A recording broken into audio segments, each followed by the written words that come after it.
This call is now being recorded.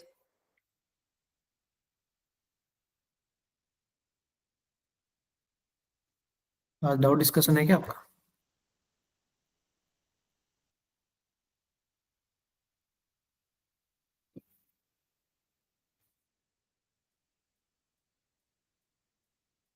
चलो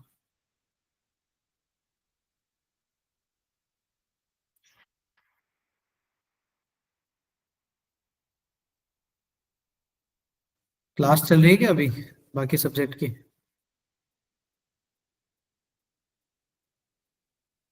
good evening sir. Good evening. Good evening. Good evening. क्या अभी कुछ class चल रही है या फिर बैकएंड पे? नहीं,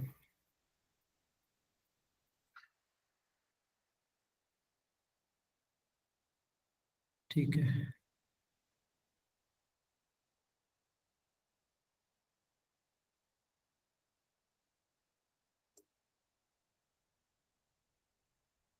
इसमें बच्चे एक साथ तो नहीं आएंगे ना? आई थिंक मे बी बच्चे धीरे धीरे आते रहते हैं ना शायद डाउट डिस्कशन में।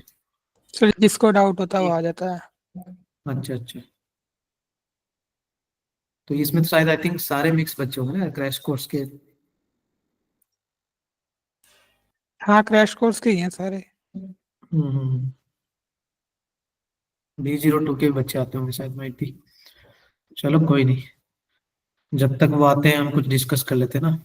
कुछ चीजें अगर कुछ डाउट्स हो तो तुम बता सकते हो, और else कुछ सर कुछ भेजे हैं मैंने, हाँ बोलिए। भेजे हैं व्हाट्सएप पे। अच्छा, फिर भी ना देखो कुछ कुछ मैंने क्वेश्चंस लिए हैं, वो थोड़ा सा बेटर होगा कि हम रिकॉल कर लेना उन चीजों को, ज्यादा बेटर भी रहेगा। कुछ चीजें आपको भी समझ में आएगी ना किस टाइप के जैसे आई थिंक इसका फंक्शन का होगा ना मे बी आज। मेरे को तो वही बताया था उस टाइम टॉपिक्स, राइट? जी सर। ठीक है, चलो कोई नहीं। जब तक कोई आएगा कुछ डाउट्स होंगे तब तक ना कुछ क्वेश्चंस कर लेते हैं अपन। वैसे देखो मैंने मोस्टली जो रिपीटेड क्वेश्चन है जेई में वही पिक किया है, मैंने लास्ट टाइम भी बताया था। एक ना इस टाइप के क्वेश्चन भी बहुत पूछे जाते हैं। आई थिंक तुमने लास्ट टाइम किया है या नहीं किया, अपन दोनों। जैसे मान लो, चलो मैं एक क्वेश्चन बना देता हूँ। काइंड ऑफ ऐसा एक क्वेश्चन था ना जेई में, कंटिन्यूसली पूछा गया था देखो। जैसे मान लो सम फंक्शंस आर गिवन ना, इस टाइप से, like 4 to the power x करके। आई थिंक ये हुआ था पर कुछ इस तरह का क्वेश्चन देखा आप लोगों ने?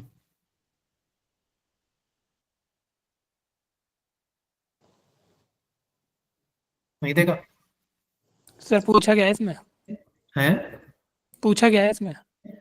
पूछा गया है इसमें, एक थोड़ा सा और डिजिट था यार, वो भी थोड़ा याद नहीं आ रहा। जैसे मान लो कुछ इस तरह से बहुत सारी चीजें बन जाती है। जैसे मान लो 1/89 दे दिया मैंने, फिर पूछा 2/89 दे दिया, काइंड ऑफ है ना।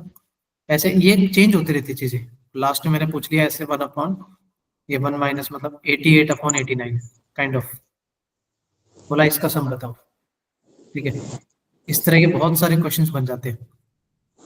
ये डिजिट है ना, ये अंदर वाला, ये चेंज होता रहता है। 1/89 इसकी जगह 1/2023 भी हो सकता है। मतलब ये अंदर के पार्ट्स वो कंटिन्यू चेंज करता रहता है। ठीक है, यहाँ भी एक डिजिट और था यार, मतलब थिंक 4 था या फिर 1 सेकेंड।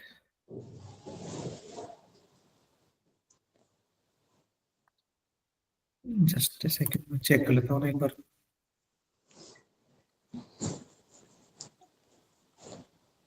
देखिए कैसे मैथ्स में जो फंक्शंस में क्वेश्चन आए थे जेई में, यस सर। उसमें आई थिंक 4 था या 2 था। जस्ट सेकेंड में ना क्लियर कर लेता हूँ ताकि वो टाइम खराब ना हो।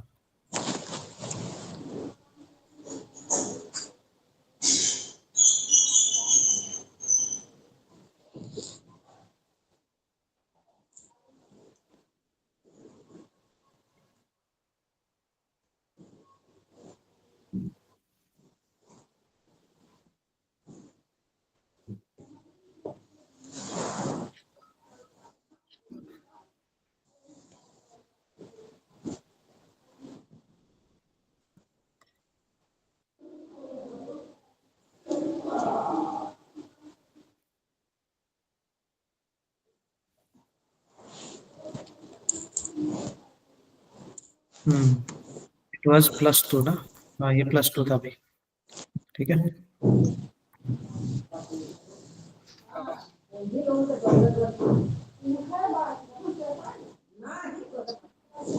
अब देखो ये +2 था यहाँ पर, ऐसे टाइप का क्वेश्चन था, ठीक है।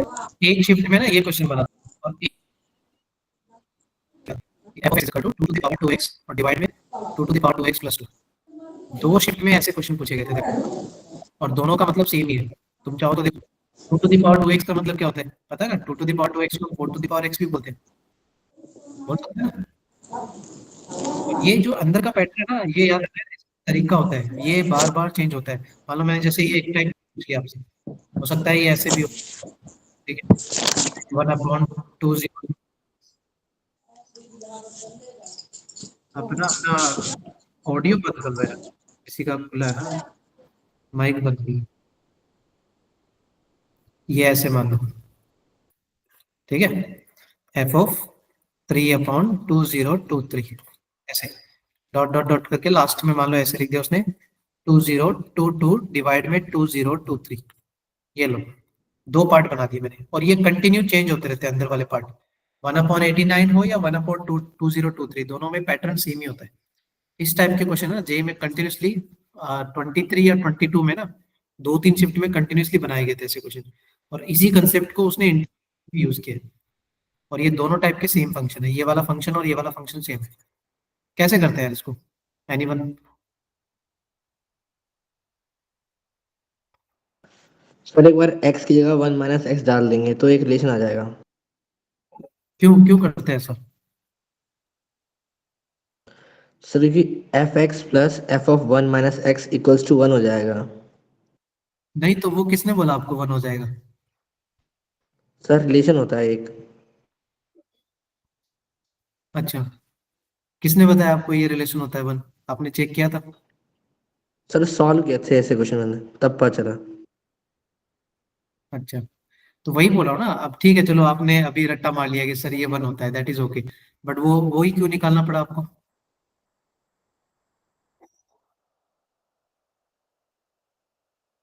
याद नहीं आ रहा क्या?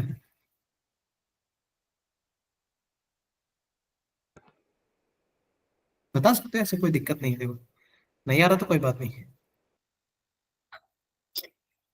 देखो उसमें क्या था एक्चुअली स्टोरी, देखो ठीक है, वो आपने बोला रिलेशन 1 होता है, वो आपने 2 4 5 क्वेश्चन सॉल्व किए होंगे, इसलिए वो दिमाग में फिक्स हो गया, वो रट्टा मार लिया आपने ना। बट वो डिपेंड्स ऑन फंक्शन, आप ऐसे एश्योरिटी नहीं दे सकते वो 1 ही होगा, डिपेंड्स ऑन फंक्शन। इस टाइप के जितने भी क्वेश्चन डिजाइन हुए ना, उसने जो डिजाइन करके दिए, वो इसलिए हमें f(x) और f(1 - x) क्यों चेक करना पड़ा। मैं तुम्हें नीचे वाले एग्जांपल की बात करूँ, सेकंड वाला, ठीक है। अगर देखो f(1/2023), इसको मैं x बोल दूं, अंदर वाले पार्ट को 1/2023 को x बोल रहा हूँ, तो ये जो लास्ट वाला पार्ट है ना, एंड वाला, ये तुम्हें ऐसे दिख रहा है 1 - x जैसा। देखो इस वाले पार्ट को अगर मैंने x बोला तो ये 1 - x है, देखो ना 2023 में से 1 घटेगा, तो 2022 डिवाइड में 2023 दिखा क्या आपको? तो मतलब ये जो एंड वाला था वो क्या था, 1 - x जैसा था। सिमिलरली अगर मैं इसको x बोलूं, 2/2023 को अगर मैंने x बोला, तो इसके जस्ट पहले कौन आएगा, 202 के जस्ट पहले कौन आएगा, 2021/2023, राइट। तो क्या इस 2021 को मैं ऐसे लिख सकता हूँ क्या, 1 - 2/2023? सोचो, इसके जस्ट पहले जो टर्म आएगा यस ना, सर। उसको मैं लिख सकता हूँ। तो मतलब मैं हर बार क्या ऑब्जर्व कर रहा हूँ कि अगर पहला वाला हमारा x है, तो एंड वाला 1 - x है। सेकंड वाले को अगर मैं x बोल रहा हूँ, तो सेकंड लास्ट भी 1 - x जैसा है। सिमिलरली अगर ये f(3/2023), अगर मैं इसको x बोलूंगा, तो पीछे से थर्ड टर्म जो दिखेगा ना, वो 1 - x जैसा दिखेगा। तो कुल मिला के पूरे फंक्शन में ना एक ही चीज का रिलेशन बन रहा है कि यार पहले मेरे को f(x) दिख रहा है, और एंड में मेरे को लास्ट में दिख रहा है f(1 - x) जैसा।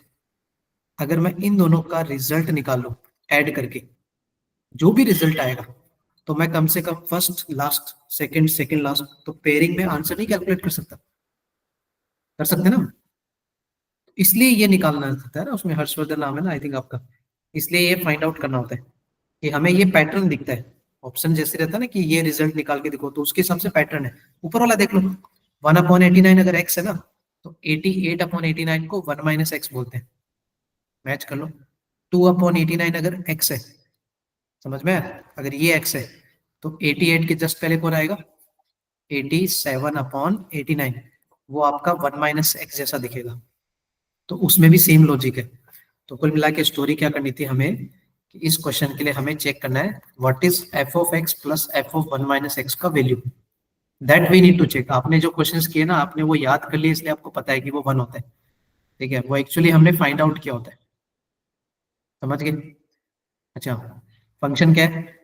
4 to the power x upon 4 to the power x plus 2। इसमें क्या ऐड करना है? f of 1 minus x. अच्छा, f ऑफ 1 माइनस एक्स का मतलब समझ गए? जहां जहां x है क्या पुट कर दो? 1 माइनस एक्स। ये लो, 1 माइनस मैंने रिप्लेस कर दिया। मैं तुम्हें वो रिजल्ट निकाल के दिखा रहा हूँ, वो 1 ही आता है। ठीक है, बट कई बार हो सकता है वो 1 ना आए, दैट डिपेंड्स ऑन फंक्शन। 1/2 आ जाए, it can be anything. But इस टाइप के जितने भी क्वेश्चन डिजाइन हुए, मोस्ट ऑफ द क्वेश्चन में वो 1 ही आंसर देखने को मिले। अब देखो 1 भी कैसे है वो भी देख लो यार। ये 4 टू द पावर x है, ठीक है, इसको मैं छेड़ नहीं रहा। इस 4 to the power 1 minus x को ना ऐसे लिख सकते हैं, 4 to the power 1 into 4 to the power minus x, याद होगा। और डिवाइड में 4 to the power 1 into 4 to the power minus x plus 2। Clear है?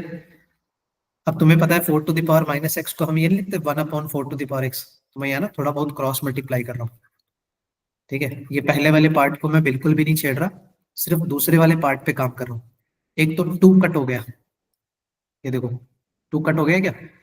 2 यहाँ भी है, 4 में भी 2 होता है, 4 में भी 2 है। तो जहां तक मुझे दिख रहा है ऐसे दिख रहा है, 2 into 1/4 to the power x all divide by, यहाँ 2 कैंसिल हो गए, 2 into 1/4 to the power x plus. ये स्टेप समझ में आ गया आपको? कहाँ से लिखा? ये तो बेसिक मैथ है, मतलब 4 to the power minus x को पता है ना, 1/, लिखते हैं। अब यहाँ से जैसे ही क्रॉस मल्टीप्लाई करोगे तो तुम्हें सेकंड वाला पार्ट ऐसे दिखेगा, 2 डिवाइड में ये कैंसिल हो जाएगा, 2 plus 4 to the power x. देख लो, ये सेकंड स्टेप समझ में आया कहाँ से लिखा? क्रॉस मल्टीप्लाई कर दिया और ये 4 to the power x 4 to the power x cancel हो गए। अब तुम देखो दोनों का डिनोमिनेटर सेम है, तो न्यूमरेटर डायरेक्टली ऐड नहीं हो जाएगा। तो क्या रिजल्ट दिखा? 4 to the power x plus 2 divide में भी 4 to the power x plus 2, answer 1। तो रिजल्ट क्या मिला हमें? f of x plus f of 1 minus x का आंसर जो उन्होंने फंक्शन दिया था उसके अकॉर्डिंग उनका एडिशन कितना आ रहा है? 1 आ रहा है। मतलब पहला और लास्ट वाला, पहला वाला और लास्ट वाले का एडिशन हमेशा 1 आएगा। तो फिर उसके हिसाब से बता दो मेरे को सेकंड वाले का आंसर क्या है बेस्ड ऑन दैट। सेकंड वाले का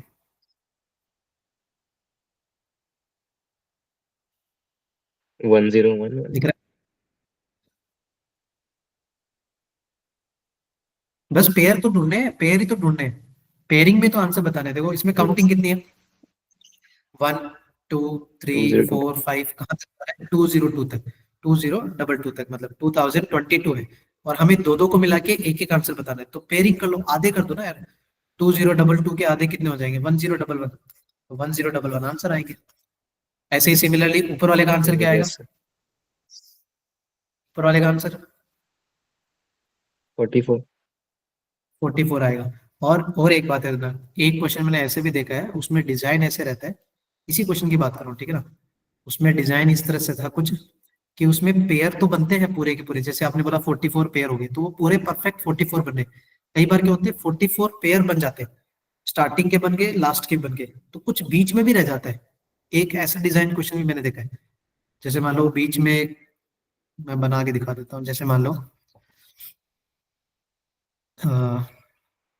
कुछ इस तरह से डिजाइन था यार कि मतलब बहुत सारे फंक्शन लिखे थे, ठीक है, और यहाँ भी कुछ रिजल्ट लिखा था, और हमने पहले और लास्ट के ऐड करने स्टार्ट किए, पहला और लास्ट ऐड कर दिया, सेकंड और सेकंड लास्ट ऐड कर दिया, तो कुछ पेयरिंग तो मिल गई। जैसे मान लो 44 पेयर मिल गए, फिर बीच में ना एक रह जाता है।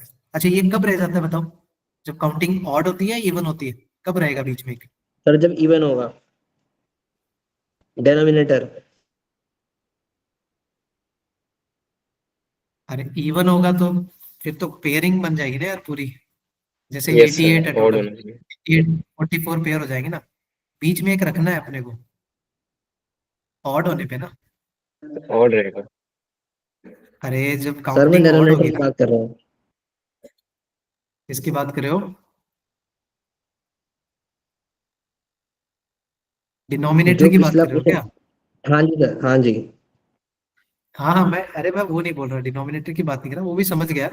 मैं जस्ट एक बता रहा था कि ऐसा केस भी देखा है कि उसमें पहले और लास्ट वाले को हम ऐड करते हैं बच्चे, ठीक है कि सर हर बार वन सर वन आएगा, तो कई बार है ना फ्लो फ्लो में ध्यान नहीं देते कि एक बार बीच में भी रह जाता है, ठीक है ना, मतलब अगर काउंटिंग ऑड होती है ना तो बीच में एक रह जाता है।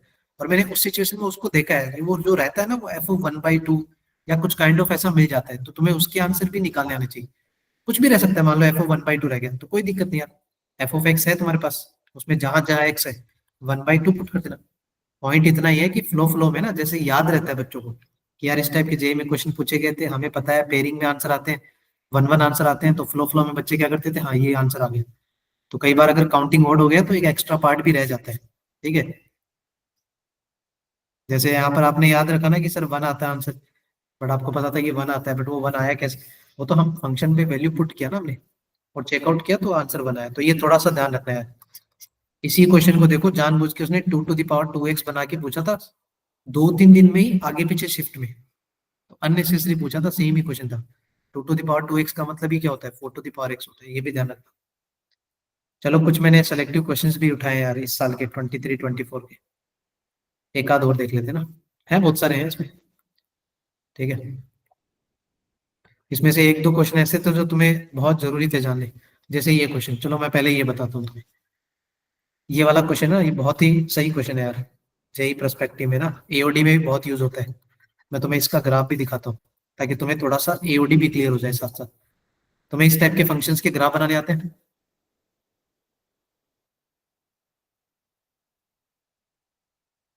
जैसे इस क्वेश्चन को क्या करोगे, मान लो इसके 4 ऑप्शन थे, ठीक है ना, उस 4 ऑप्शन में ऐसे टाइप के ऑप्शन थे, e⁻π बड़ा है या π⁻e बड़ा है, या e⁻2π बड़ा है, या इस तरह के कुछ 4 ऑप्शन थे, ठीक है ना। उसने बोला एक फंक्शन दिया है, attains the maximum value at x is equal to 1/e। इसका जो मैक्सिमम वैल्यू आ रहा है वो किस पॉइंट पे है, maximum value at x is equal to 1/e, ये उसने बोला है भाई। और आपको 4 ऑप्शन में रिलेशन कुछ इस तरह से दिए थे, तो बोला था उनकी वैल्यूज बताओ कौन सा सही है कौन सा फॉल्स है। जैसे मान लो यही एक ऑप्शन था, तो ये चेक करना वेदर इट इज ट्रू या फॉल्स। कैसे करोगे इस टाइप के क्वेश्चंस को?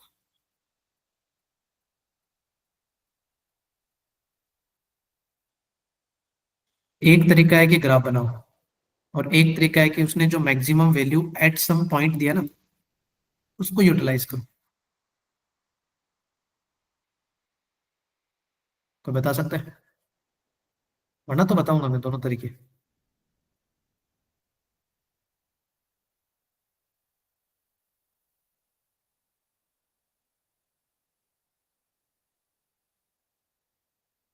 कोई भी अगर इंटरेस्टेड हो तो बताओ, वरना फिर हम डिस्कस करेंगे ना, टाइम नहीं खराब करेंगे।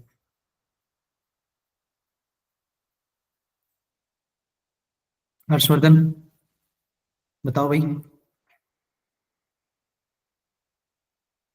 सर इसमें ग्राफ बनाया कर सकते हैं। ओके, ग्राफ बनाना आता है आपको? सर दोबारा मैंने ऐसा कुछ किया हुआ है, इसलिए मुझे पता है पैराबोलिक ग्राफ आता है थोड़ा सा। ओके, बट वो रट्टा नहीं, आप रट्टा नहीं मत मारो यार, पैराबोलिक ग्राफ आता है लेकिन वो पैराबोलिक। सर अच्छा नहीं सर, मैं बना ही पाता हूँ ग्राफ, ऐसी बात नहीं है। एग्जाम में ग्राफ बनाना टाइम में वो नहीं है ना, आता ग्राफ बनाना भी आता है मुझे। ठीक है चलो बढ़िया, इसको कैसे करोगे, मतलब ग्राफ की स्टेप्स क्या है आपके दिमाग में? पहले डेरिवेटिव निकालेंगे। हम्म। फिर मैक्सिमा मिनिमा देखेंगे। ओके, बढ़िया। चलो इन्फिनिटी पर ठीक फिर है, लिमिट देखेंगे। देखो हाँ हाँ, क्या करेंगे?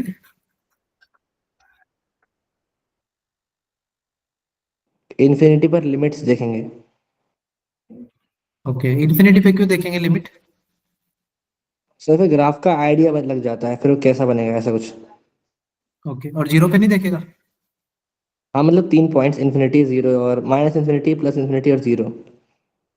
बट इसके लिए वो ठीक है, आपकी बात सही है, लेकिन माइनस इन्फिनिटी इस क्वेश्चन के लिए देखने की जरूरत नहीं है।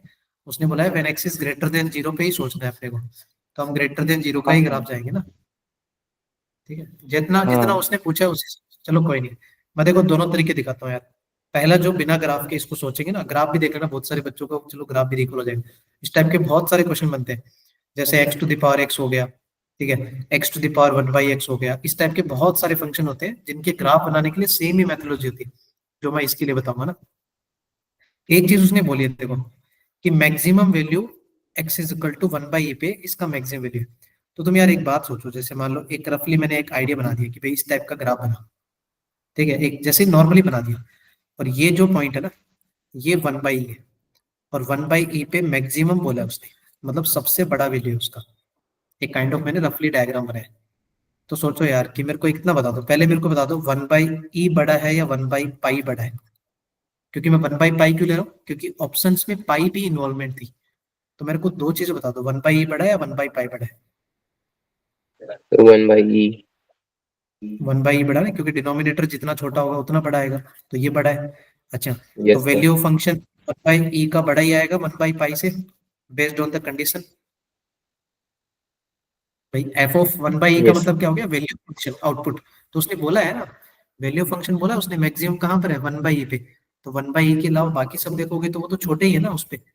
तो मैंने एफ ऑफ वन बाई निकाला, एफ ऑफ वन बाई पाई निकाला, देख लो फंक्शन में जहां जहां एक्स है ना, वन बाई पुट कर दो।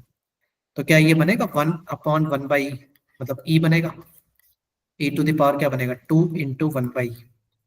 फिर ये f of one by pi का मतलब क्या हो गया, one upon one by pi. तो ये बनेगा pi to the power two into one by pi. ये लो, अब देखो हमें चेक करना था e to the power pi, pi to the power e. तो इसका मतलब क्या है, जब ये स्टोरी इससे बड़ी है तो मैं दोनों की पावर में ना कुछ ले रहा हूँ। जैसे मान लो यार मैंने ऐसे बोला four to the power two, और two to the power two से बड़ा होता है। तो अगर मैं इसकी पावर और चार कर दूं ना, तब भी वो रिजल्ट ही बड़ा आएगा। इतना तो पता ना बेसिक मैथ, कि उसकी पावर कितनी भी बढ़ा दो, रिजल्ट तो वही बड़ा आएगा, है ना। तो मैं क्या यस कर सर। रहा हूँ, दोनों साइड में क्या किया, दोनों ही साइड है ना पावर में पाई ई यूटिलाइज कर दिया दोनों साइड में। उसका रीजन भी यही था कि मेरे को e to the power pi बनाना था यार। तो देखो ई से e cancel, power of power, तो यहाँ दिख रहा है e to the power two pi is greater than, ये पाई से पाई कैंसिल, यहाँ बन रहा है pi to the power two e. अब तुम्हें पता है टू ई का मतलब ये स्क्वायरिंग है। आप इसको ऐसे भी लिख सकते हो, e to the power pi का square is greater than pi to the power e का स्क्वायर। क्या हम ऐसे नहीं लिख सकते इसको, लिख सकते हैं। अब यार इसका ये स्क्वायर इससे बड़ा है, तो मतलब अंदर वाली कहानी बड़ी है ना उससे। ठीक है, तो हो गया क्या ऑप्शन। तो ई टू द पावर पाई किससे बड़ा है, पाई टू द पावर ई से बड़ा है। तो इस टाइप का जो ऑप्शन था ना उसमें वो करेक्ट था उसका। मतलब एक क्वेश्चन था ये इनपुट आउटपुट के बेसिस पे ना, विदाउट ग्राफ भी तुम इसको बना सकते थे, इस वाले क्वेश्चन को, बिना ग्राफ के। बट हाँ अगर ग्राफ के थ्रू जाते तो तुम्हें ना, ग्राफ के थ्रू पता है कब जाना था, जब तुम्हें ये वाली स्टोरी पता नहीं होती क्वेश्चन में। अगर ये स्टोरी पता नहीं थी, it was not given in the question, then आपको पूरा ग्राफ बनाना पड़ता और फिर यहां से स्टार्ट होता मेथड वन। अब एडवांटेज हो गया कि उसने ऑलरेडी बता दिया कि this is the point where function has maximum value, तो आपको फिर ग्राफ वाली डिटेल की जरूरत नहीं है। क्लियर है। फिर भी चलो मैं ग्राफ वगैरह बता देता हूँ एक पूरा बना के ना, कैसे बनाते हैं ग्राफ। बताना है तो बताओ, इंटरेस्टेड हो तो बताऊंगा।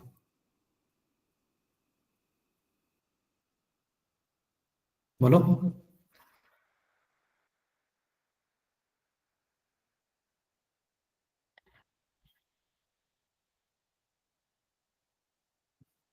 बोलो भाई, बताना है। Yes sir. चलो ठीक है, देखो इसमें आधी चीज तो देखो हेल्पफुल होगी कि मैक्सिमम वैल्यू, बट फिर भी चलो मैं थोड़ा सा बताता हूँ। इसमें स्पेस है क्या अपने पास, ज्यादा स्पेस नहीं है, चलो इधर से बताता हूँ। ये अपना था ना question, one by x to the power two x. ठीक है, सबसे पहले ना जब भी इस टाइप के ग्राफ आते हैं ना, इस टाइप के ग्राफ अगर प्लॉट करने पड़े हमें, तो पहला स्टेप तो पता है ये निकाला करो, क्रिटिकल पॉइंट। पहला काम तुम्हारा ये होता है कि हमें क्रिटिकल पॉइंट पता होना चाहिए। फिर दूसरा काम होता है कि आपको इंक्रीजिंग और डिक्रीजिंग इसका इंटरवल पता होना चाहिए कि कौन से पोर्शन में इंक्रीजिंग है, कौन से पोर्शन में डिक्रीजिंग है। क्योंकि अगर आपको ग्राफ का रफली भी स्केच बनाना है तो आपको इतना आइडिया होना चाहिए कि यार ये वाला इंटरवल इंक्रीजिंग है, ये वाला इंटरवल डिक्रीजिंग है, थोड़ा आइडिया होना चाहिए। ठीक है, फिर तीसरा पॉइंट कि आपको बाउंड्री पॉइंट्स पे, जो हमारे बाउंड्री पॉइंट्स होते हैं ना, वहां पर आपको लिमिट यूज करके अप्रोक्सीमेशन वैल्यू निकालना होता है। अप्रोक्सीमेशन वैल्यू ये क्यों निकालते हैं? क्योंकि हमारा ग्राफ कहाँ से स्टार्ट हो रहा है, कहाँ खत्म हो रहा है, तो उसको एक आइडिया तो लगना चाहिए ना कि भाई ग्राफ ठीक है, इंक्रीजिंग है, ठीक है, ये लो इंक्रीजिंग तो ये भी है, इंक्रीजिंग तो ये भी है, समझ गए? तो इंक्रीजिंग तो ये भी लिखा है मैंने, तो तुम्हें ये भी तो पता होना चाहिए ना कि हमारा ग्राफ स्टार्ट कहाँ से हो रहा है। क्या तीनों और तीनों के तीनों इंक्रीजिंग नहीं है क्या? बताओ, है तो increasing, Yes, sir. But Yes, actually sir. सही कौन सा है? तो वो तो तब पता चलेगा ना जब हमें ये पता चलेगा कि हमारा स्टार्टिंग पॉइंट कहाँ है।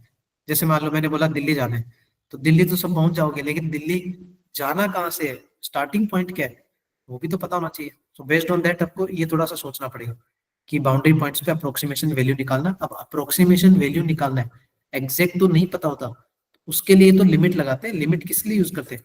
To find out the approximation value of the function. तो ये 3 स्टेप होती है जो हर एक फंक्शंस के ग्राफ बनाने के लिए हेल्पफुल होती है। क्रिटिकल निकालना है तो उसके लिए पहली स्टेप कि dy बाई डी एक्स करो, क्योंकि dy बाई डी एक्स या तो नॉट डिफाइन होता है या जीरो होता है, तो उन पॉइंट्स को किस में काउंट करते हैं? क्रिटिकल पॉइंट में। अब तुम्हें पता है ये फंक्शन की पावर फंक्शन है, फंक्शन की पावर फंक्शन है, तो इनके डिफरेंशिएशन ऐसे नहीं होते ना, पावर आ गया एक -1 हो गया, तो इसके डिफरेंशिएशन कैसे करते हैं? Log लॉग लेके। log हाँ, तो फटाफट से देखो, मैं फटाफट से करता हूँ। मैंने दोनों साइड लॉग लिया, तो ये 2x आगे आ गया और ये बना log ऑफ 1/x। तुम्हें थोड़ा सा लग रहा है कि ये अजीब सा दिख रहा है, तुम इसको ये भी लिख सकते हो 2x। अच्छा, log 1/x को मैं ये लिख दूं माइनस का log x, चलेगा? Yes, sir. हाँ, ये थोड़ी बेसिक प्रॉपर्टी होगी, तो ये कुल मिला के स्टोरी होगी माइनस का 2x log x। ये इसलिए थोड़ा इजी हो गया क्योंकि अब डिफरेंशिएशन करना पड़ेगा ना, तो इट विल बी बेटर क्या 1/x को थोड़ा x की पावर -1 यूटिलाइज करना। अब इसका करना है डिफरेंशिएशन, क्योंकि हमें dy बाई डी एक्स निकालना, तो differentiation with respect to x। बताओ, log y का तो पता ही है 1/y into y dash dy by d x. इधर आप कैसे डिफरेंशिएट करोगे? u इंटू वी लगा के x log x में, तो x को छोड़ दो, log x का डिफरेंशिएशन 1/x, फिर log x को छोड़ दो, और ऑफ कोर्स x का डिफरेंशिएशन 1 होता है। ये हमारा dy बाई डी एक्स आ गया। यहाँ से कितना आया dy by d x? y को मैंने क्रॉस में भेज दिया, तो y का मतलब हो गया 1/x to the power 2x। ठीक है, और उसको मल्टीप्लाई करना है माइनस का 2 से, और बाकी रिमेनिंग पार्ट कितना हो गया? ये कट गया, तो बचा क्या 1 प्लस log x। कितना समझ में आ गया? अब ये देखो, हमें इसको करना है dy बाई डी एक्स को 0 to find out the critical points. जैसे ही आप इक्वल टू 0 करोगे, तो ये quantity 1/x to the power 2x, और क्वेश्चन में मेंशन था x इज ग्रेटर देन 0, तो दैट मीन्स ये पॉजिटिव की पावर पॉजिटिव है, तो ये क्वांटिटी तो पॉजिटिव होती है, ये क्वांटिटी नेगेटिव है, तो ये जो क्वांटिटी है वो तो 0 में चली गई। तो क्या इतना सा पार्ट बचा 1 प्लस log x, या कुछ और भी बचेगा?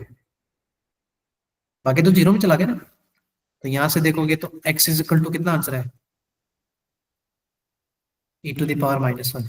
क्या उसको 1/e बोलते हैं? दिखा या नहीं दिखा आपको? x is equal to 1/e। Sir दिख गया।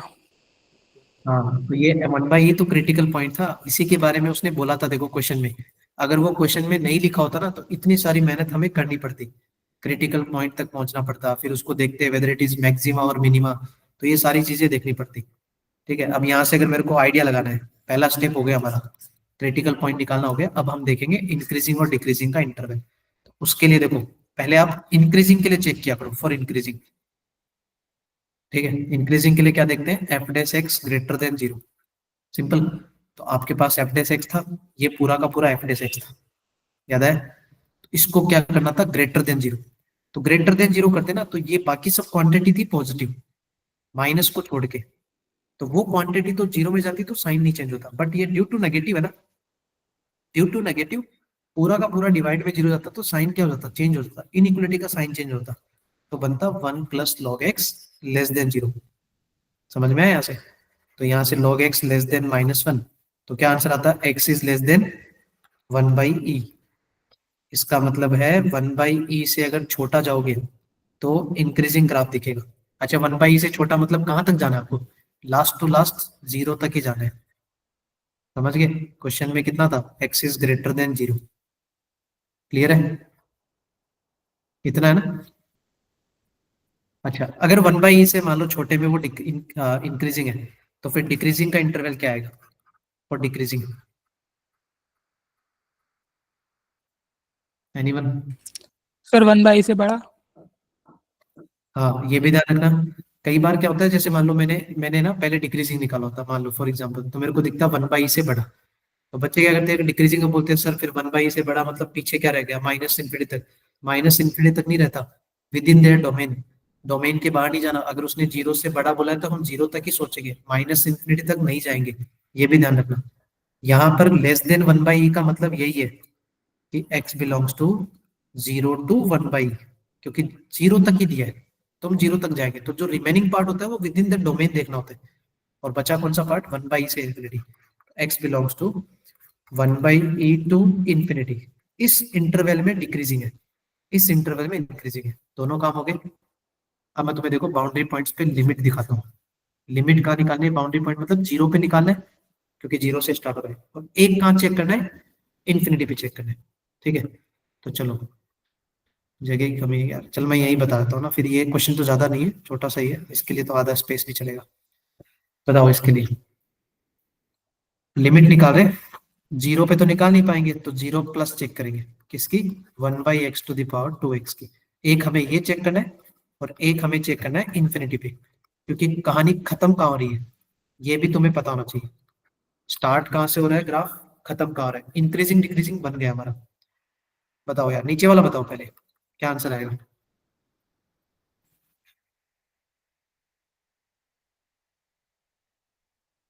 जीरो। ओके, कौन सी फॉर्म बन रही है वो? सब डिटर्मिनेंट फॉर्म बन रही है या इंडिटर्मिनेंट फॉर्म बन रही है?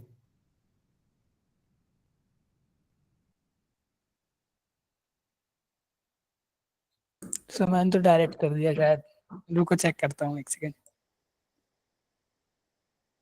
करो करो, लिमिट लिमिट के क्वेश्चन में हमेशा दिमाग में रखना, first we need to check the form.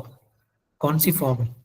अगर वो फॉर्म हमें आइडिया नहीं लगेगा तो हम किसी का भी मेथड नहीं अप्लाई कर सकते। ऐसा नहीं ना 0/0 फॉर्म बन रहा है और हम उसमें 1 टू द पावर इंफिनिटी का फॉर्म लगा रहे हैं, तो वो थोड़ा बस चेक करना पड़ेगा आपको। सर 0 प्लस की पावर इंफिनिटी बन रहा है, तो जीरो हो जाएगा। हाँ देखो, दो चीजें होती है। अगर इंफिनिटी की पावर जीरो होता तो ये इनडिटर्मिनेंट फॉर्म में आती, but 0 to the power infinity ये डिटर्मिनेंट फॉर्म होती है और ये जीरो आता है। क्लियर है? ये ध्यान रखना, ये इंफिनिटी नहीं होता, ठीक है ना, ये इंडिटर्मिनेट फॉर्म में आता है। 1 to the power infinity, infinity की power zero, 0 to the power zero, वो अलग स्टोरी है। तो ये तो 0 की पावर इंफिनिटी मतलब ये तो जीरो हो गया डायरेक्टली। क्लियर है ना? अच्छा, और बाकी क्या है फिर? ये दूसरा वाला, यहाँ देखोगे तो ये कौन सी फॉर्म बन रही है? इंफिनिटी की पावर जीरो फॉर्म बन रहा है।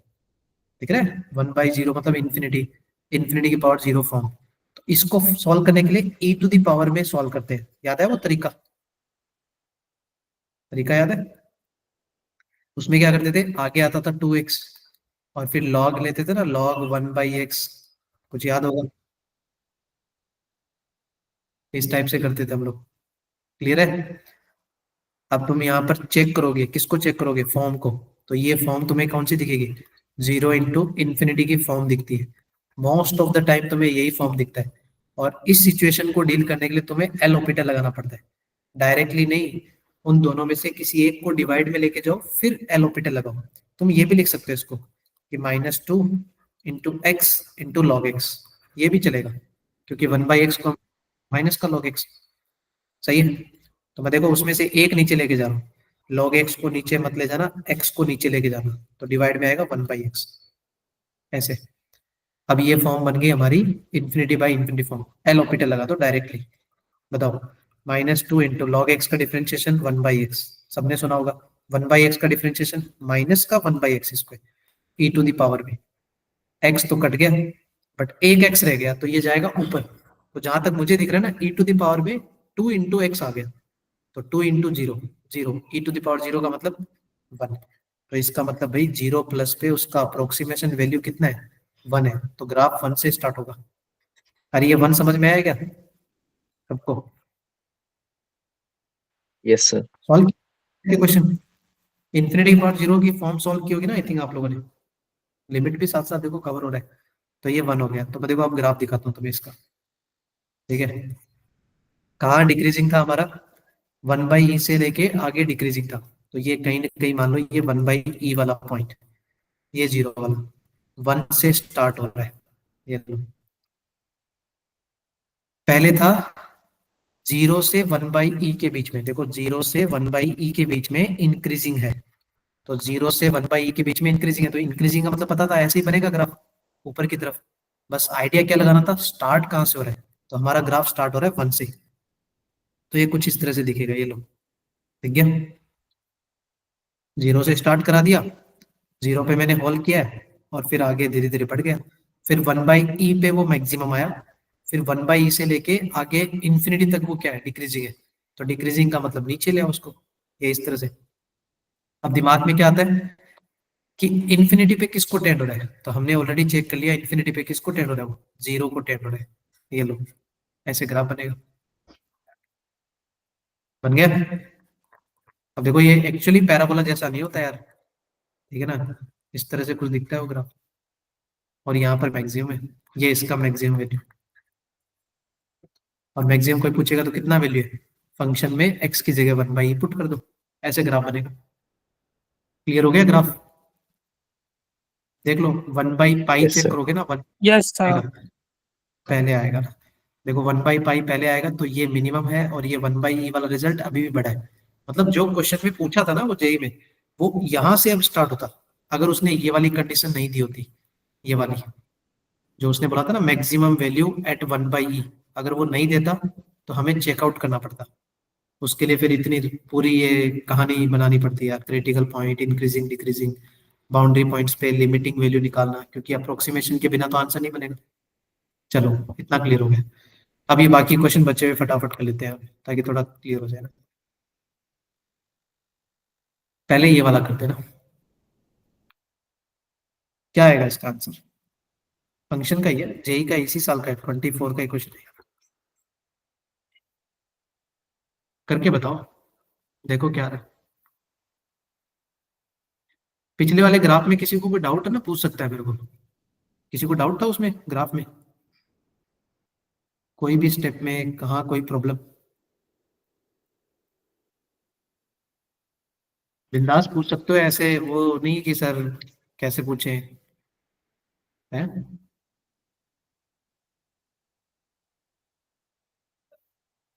तुम सारे क्रैश कोर्स 1 के हो या कोई और भी बच्चे? आई थिंक इसमें से वरुण वगैरह तो शायद लास्ट लेक्चर में मिले थे मेरे को, अमर भी था उधर।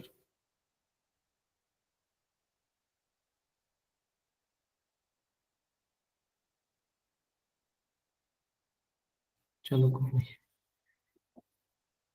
क्वेश्चन समझ गए क्या लिखा है? रेंज वाले क्वेश्चन है, मतलब बीच में ना थोड़े टाइम के लिए रेंज वगैरह क्वेश्चन नहीं आते थे, अभी वापस से डोमेन रेंज के बहुत सारे क्वेश्चन पूछ रहे हैं कंटिन्यू। और इसमें जो कंसेप्ट चाहिए आई थिंक वो मैंने लास्ट क्लास में बताया भी था। इसके लिए जो रेंज निकालने के लिए जो कंसेप्ट चाहिए ना इसके डिनोमिनेटर का, वो मैंने ऑलरेडी बता दिया तुम्हें। अल्फा बीटा किसको डिनोट कर रहा है, arithmetic mean and geometrical mean of a and b. और ए और बी आपको कहां से मिलेंगे, जब आप रेंज निकालोगे, इसका रेंज ए टू बी में आंसर आएगा, तो ए आपको मिलेगा, बी मिलेगा। फिर अल्फा बीटा चाहिए तो अर्थमेटिक मीन और ज्योमेट्रिकल मीन है, तो वो सेकेंडरी चीज है। तो तुम्हें कुल मिला के इस फंक्शन का रेंज निकालना है। क्या इसका रेंज आ गया?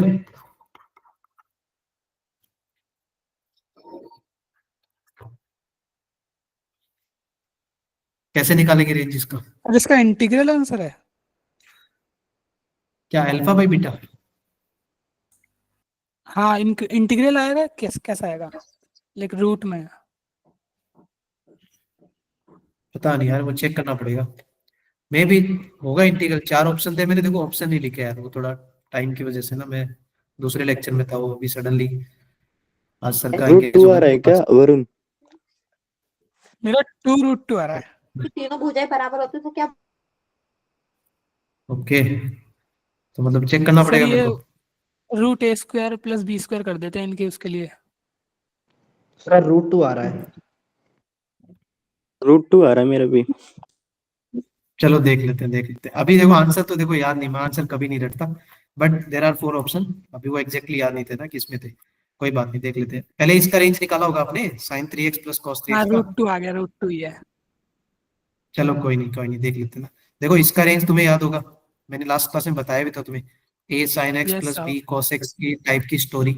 बट मैंने उस दिन ये भी मेंशन किया था कि एंगल्स x की बात नहीं है, 2x भी हो सकता है, 3x भी हो सकता है, but angle should be same. और देख लो 3x को मिला के उसने क्वेश्चन बना दिया। तो कई बार बच्चे इसमें भी रहते हैं, सर वो तो sin x में था बट ये तो 3x आ गया। अरे सेम ही एप्लीकेशन है। तो a और b मतलब तुम्हें यहाँ दिख रहा है 1 1 है। इस इतने से पार्ट का रेंज क्या होता है, -√2 से √2। सही है, पहले आपने ये निकाला होगा। फिर रेंज निकाल रहे हैं, तो रेंज में पता है ना आउटपुट की बात कर रहे हैं, तो ये +2 ऐड कर दो। तो +2 ऐड करोगे तो आपको पता है ना बाउंड्री पॉइंट पे ही ऐड करना होता है, तो ये बनेगा 2 -√2 से 2 + √2। बट एक्चुअली ये जो रेंज आया वो तो डिनोमिनेटर का आया, बट हमें चाहिए था 1/, करके। अब तुम्हें पता है 1/, में मैं फिर भी बताता हूँ। चलो ठीक है, तुमने निकाला, अच्छी बात है, तुमने डायरेक्टली 1/, किया। जब भी 1/ रेंज की बात आई, ठीक है ना, तो उसमें थोड़ा सा ये ध्यान दे लेना कि इसके रेंज के बीच में कहीं 0 तो नहीं आ गया ना, ये जरूर चेक कर लेना। क्योंकि 0 अगर बीच में आ गया तो तुम्हें 0+ और 0- की कहानी में थोड़ी बहुत गड़बड़ हो जाती है, तो वो थोड़ा सा क्रॉस वेरीफाई कर लेना एग्जाम टाइम में। बट यहाँ नहीं है, देखो 2 -√2 का मतलब कितना हो गया, √2 होता है 1.4, तो 2 - 1.4 मतलब 0.6। तो ये 0.6 से स्टार्ट है कहानी, तो 0.6 से स्टार्ट है मतलब 0 तो पीछे रह गया। तो आप बिंदास डायरेक्टली क्या बोल सकते हो कि इसका जो ओवरऑल रेंज है वो 1/2 -√2 से ये छोटा आएगा। छोटा आएगा क्या पक्का, क्या बड़ा आएगा, बताओ। मैं 2 चीज लिख रहा हूँ, क्या लिखूं बताओ, ये सही है या इसको उल्टा करूं? तो उल्टा करिए। सर उल्टा करो। हाँ उल्टा ना। चलो तो मैं प्लस माइनस चेंज कर देता हूँ यार, पूरा कौन लिखेगा, ये प्लस और ये माइनस। देखो उल्टा इसलिए किया भाई, 1/, है ना, तो 1/, जितना छोटा होगा, जैसे ये इसके इसके कंपेयर में 2 -√2 छोटा है ना, तो 1/, छोटा बड़ा आएगा, 1/, की बात है। तो कोई नहीं, चलो ये ए आ गया हमारा और ये बी आ गया, सही है। ए और बी था ना, ए और बी। अब उन्होंने क्या पूछा था, अल्फा बोला है, अर्थमेटिक मीन। यार ये सब निकालना पड़ता है, दोनों का अर्थमेटिक मीन पता है तुम्हें, दोनों को ऐड करना है और फिर डिवाइड बाई 2। ये लो, दोनों को ऐड कर दिया और डिवाइड बाई 2, ये आपका अल्फा आ गया। बीटा, बीटा क्या हो जाएगा, ज्योमेट्रिकल मीन, तो दोनों का मल्टीप्लाई का रूट। चलो दोनों का मल्टीप्लाई, ये लो, ये अपना अल्फा बीटा है। देखो फटाफट से देख लेते हैं, अल्फा आपको दिख रहा है, क्रॉस मल्टीप्लाई करोगे तो 2 + 2 4, 4 से 2 कट जाएगा तो 2, और डिवाइड में आएगा 4 - 2, तो अल्फा बना रहा है क्या, यस सर। अल्फा बना गया। देखते रहना, मैच करते रहना यार। और बीटा देखोगे तो ये बनेगा रूट के अंदर 1/4 - 2, तो 2, तो ये 1/√2। क्या पूछा था बीटा, अच्छा √2 ही आएगा फिर तो आंसर। Yes sir. हाँ किसी ने 2√2 भी निकाला था I think। सर देख वो लेना। चेंज हो गया, मैंने गलत कर दिया था। हाँ हाँ वही वही, नहीं अभी ऑप्शन तो देखो याद नहीं है, मैं तो वो काम करता ही नहीं यार, रटने का काम मेरा कभी का ही नहीं था। बट मैं थोड़ा सा टाइम कम था तो मैंने ऑप्शन ही लिखे थे, ओनली क्वेश्चन पिक कर लिए थे। तो ठीक है, हो गया, अल्फा बना है अपना और बीटा है जो 1/√2 है, तो 1/1/√2, तो कुल मिला के स्टोरी √2, वो ऑप्शन आ जाएगा। सही है, कोई डाउट है, फटाफट आगे बढ़े। Yes sir. चलो एक क्वेश्चन देखो, ये भी था यार, ये डोमेन वाले पार्ट में थोड़ा सा हिंट दे दूंगा, आई थिंक तुम कर लोगे इसको। कैसे निकालते हैं इसका डोमेन, क्वेश्चन देखो ऐसे लिखा है, साइन इनवर्स x - 1/2x + 3। बस छोटा सा कैलकुलेटिव था और एक छोटा सा बेसिक सा कंसेप्ट था। बोला इसका जो डोमेन है ना वो r - अल्फा बीटा लिखा है, तो अगर उससे कंपेयर करेंगे तो अल्फा बीटा आ जाएगा, और बोला 12 टाइम्स करके बताओ। तो ये सब सेकेंडरी चीज है ना, पहले है अल्फा बीटा आना। कैसे निकालते हैं इसका domain, domain of the function.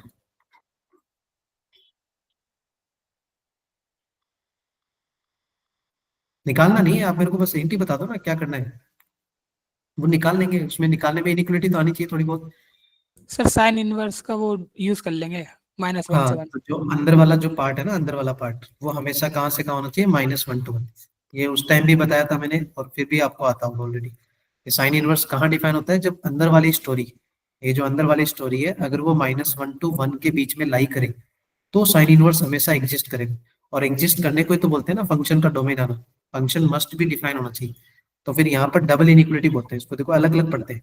x-1/2x+3 greater than और इक्वल टू -1 होना चाहिए। एंड बच्चे ना यहाँ गलती बहुत करते हैं, एंड यूज करना है, एंड का मतलब इंटरसेक्शन, और 1 से छोटा होना चाहिए। तो यहाँ दो कंडीशन में ब्रेक कर सकते हो तुम ऐसे इनइक्वलिटी को। एंड बोला है मैंने, इंग्लिश वाला एंड, तो मतलब इंटरसेक्शन। और x-1/2x+3 ये होना चाहिए लेस देन और इक्वल टू 1। अब यहाँ पर देखो सिंपल सा फंडा है, इनइक्वलिटी सॉल्व करना है। ये 1 उधर जाएगा, -1 क्रॉस मल्टीप्लाई करना, नंबर लाइन सिस्टम बनाना, सॉल्यूशन प्लॉट करना। नहीं आता हो तो मेरे को बता देना अभी भी। और इसके लिए भी इधर ऐसे ही, ये -1 इधर आएगा, +1 बनेगा, cross multiply, number line system, solutions plot करो, और बीच में लेना आपको इंटरसेक्शन। जो फाइनल आंसर आएगा उसको उसने r माइनस करके लिख दिया, उल्टा मान लो, समझ गया ना। r माइनस जैसे मतलब उसने बोल दिया कि भाई यहाँ से यहाँ तक था, ये हमारा एक्चुअल डोमेन था, बट उसको हम लिख सकते हैं r माइनस, साइड वाले इंटरवल अपने हटा दिए। तो दूसरे टाइप से उसको लिखना और सोचना अल्फा बीटा क्या आएगा। कर लोगे या इसमें मेरे को बताने की जरूरत है इनइक्वलिटी, ये बताओ।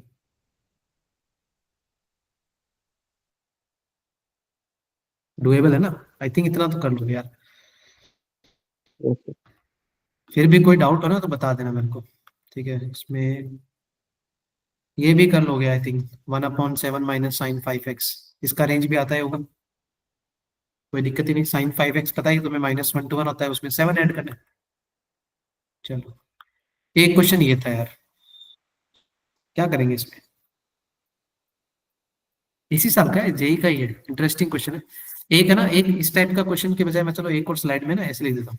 कई बार ना क्वेश्चन कुछ इस तरह से भी दिखता है, आई थिंक मैंने तुम्हें लास्ट क्लास में बताया भी होगा माइट भी। जैसे मान लो मैंने यही एक क्वेश्चन बना दिया, ये मैंने एक क्वेश्चन बना दिया और मैंने बोला फाइंड f(2),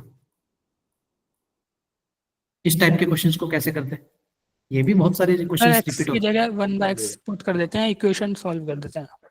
हाँ तो मतलब ये जो कंडीशन होती है ना उसको इक्वेशन 1 मान लो, और एक रिप्लेसमेंट वाला होता है कि x को है ना, और ऐसे रटने की जरूरत नहीं है, ये जो होता है ना इसको इससे रिप्लेस करते हैं। मैंने इसमें ना बड़े बड़े एक्सप्रेशन भी देखे हैं, अजीब अजीब, तो इसको यहाँ से इसमें रिप्लेस कर दिया मैंने। और रिप्लेस करने के बाद है ना सॉल्व मत किया करो, एग्जाम टाइम में सॉल्व मत किया करो, ये दोनों आपस में इंटरचेंज हो जाते हैं, बस इतना सा काम होता है। जैसे मान लो ये 2 टाइम लिखा है, ये 3 टाइम लिखा है, तो ये ऐसे दिखेगा 2 टाइम f(1/x) और वो बच जाएगा 3 टाइम f(x), सिर्फ प्लेस इंटरचेंज होता है। हाँ रिप्लेस करोगे तो यहाँ जरूर चेंज होगा, x की जगह आ जाएगा 1/x और +5। ये दूसरी कंडीशन, दो कंडीशन दो वेरिएबल एक तरह से।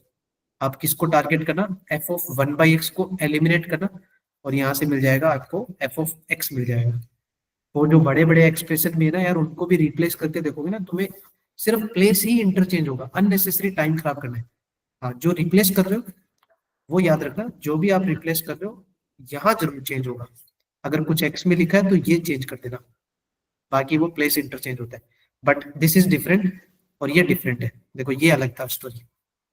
इसमें सोचो कैसे निकालोगे 2, सोच के देखो इसमें क्या करेंगे।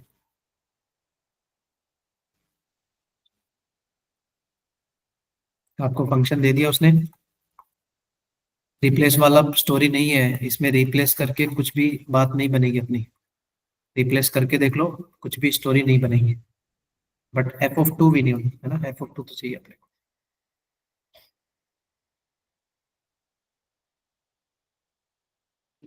सर वैल्यू पुटिंग से कर सकते हैं? हाँ हाँ बिल्कुल कर सकते हो, बिल्कुल कर सकते हो। जब कुछ भी दिमाग में नहीं आता तो वैल्यू पुटिंग तो है ही। अब देखो 1 तो मत रखना, पहले भी उसने ऑलरेडी बोला है डोमेन उसमें ना 0 - 1 को, और 0 और 1 को हटाया उसने, ठीक है। तो 1 तो तुम नहीं रख सकते, क्योंकि 1 तो नहीं रख सकते क्योंकि 1/0 बन जाएगा ना यार यहाँ पर, इसलिए 1 नहीं रख सकते। आप 2 रख सकते हो, 2 रख के देखो क्या क्या मिलेगा, एक बार रख के तो देखते हैं। ये बनेगा f(2), चलो बढ़िया है, f(2) हमें चाहिए। और ये बनेगा f(1), 2 - 1 1 हो जाएगा ना, सॉरी 2 रखा ना, तो ये माइनस का 1 हो जाएगा। और यहाँ पर क्या हो जाएगा अपना 2 रखते ही 3। एक कंडीशन ये बन गई, दिख गया आपको? कुछ एक और कंडीशन ऐसी बन जाए जिससे कुछ एडवांटेज हो जाए तो फिर क्वेश्चन बना सकते हो, क्योंकि f(2) चाहिए ना आपको।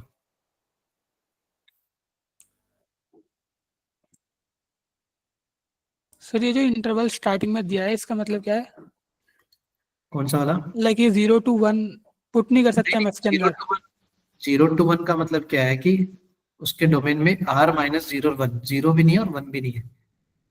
डोमेन में से ना ऑल रियल नंबर में से 0 और 1 को हटा दिया अच्छा इंटरवल तो नहीं है ना? इंटरवल नहीं है, डायरेक्टली हटाए उसने। सर अब कर्ली ब्रैकेट, एफ हाँ एक्स की जगह -1 डाल सकते हैं। हाँ डाल सकते हो, डाल सकते हो। 0 और 1 को हटाना है सिर्फ, 0 और 1 नहीं लेना ना। उसके अलावा ऑल रियल नंबर में से कुछ भी आप पुट कर सकते हो, it's up to you, problem कुछ भी नहीं है। अब वो आपकी मर्जी है, आप उसमें क्या रखोगे और कंडीशंस आपको क्रिएट करनी है, और फिर बताओ क्या रिजल्ट मिल रहा है।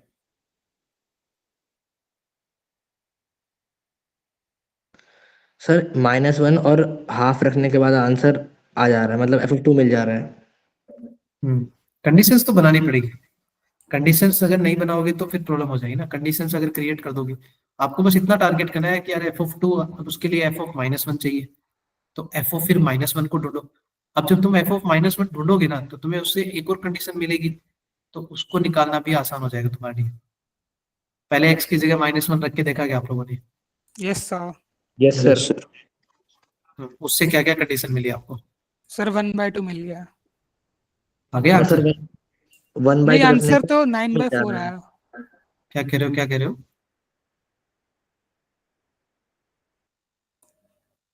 सर -1 रखा था, जब उसके बाद एक 1/2 एक और आया था इंट्रोड्यूस हुआ, फिर 1/2 रखा तब 2 आ गया, फिर उससे हो गया। वही तो बोलो, कंडीशंस रखोगे ना तो चीजें शॉर्ट आउट हो जाएंगी, कोई दिक्कत नहीं। वो तो क्या है, देखो रास्ता तो मिलना चाहिए ना। जैसे मेरे को पहले इतना था कि यार 0 नहीं रख सकता, 1 भी नहीं रख सकता, तो फिर f(2) निकालना है तो 2 रख के देख लो, तो ये 2 रखा, तो ये f(-1) का जुगाड़ हो गया। अब दिमाग में आता है यार इसको तो निकालना है, अच्छी बात है, ये हमें मिलना चाहिए।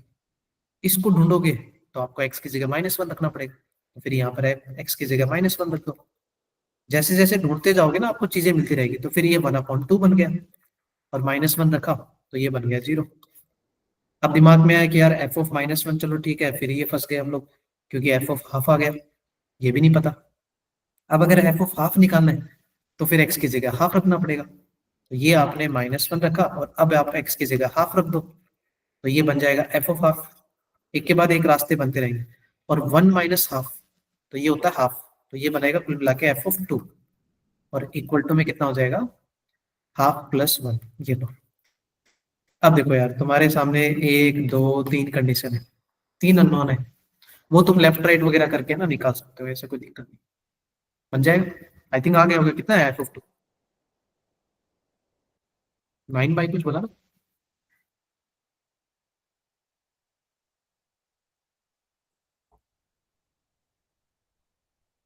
बताओ भाई, कैलकुलेट किया ना अभी आप लोगों ने?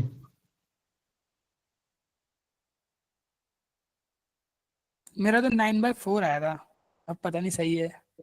अच्छा, और भाई बाकी बच्चों सबका आना चाहिए ना फिर तो सेम यार।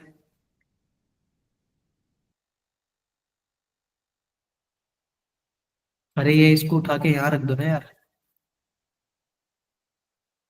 f(2) + f(-1), तो उसकी जगह क्या आएगा, माइनस का f(1/2) इक्वल टू 3। एक कंडीशन ये है, एक कंडीशन ये है, ये लो, और ऐड करोगे तो 3/2, ये इससे कट गया, तो 2 times f(2) is equal to 3 + 3/2, 9/2, तो 9/4 आएगा यार।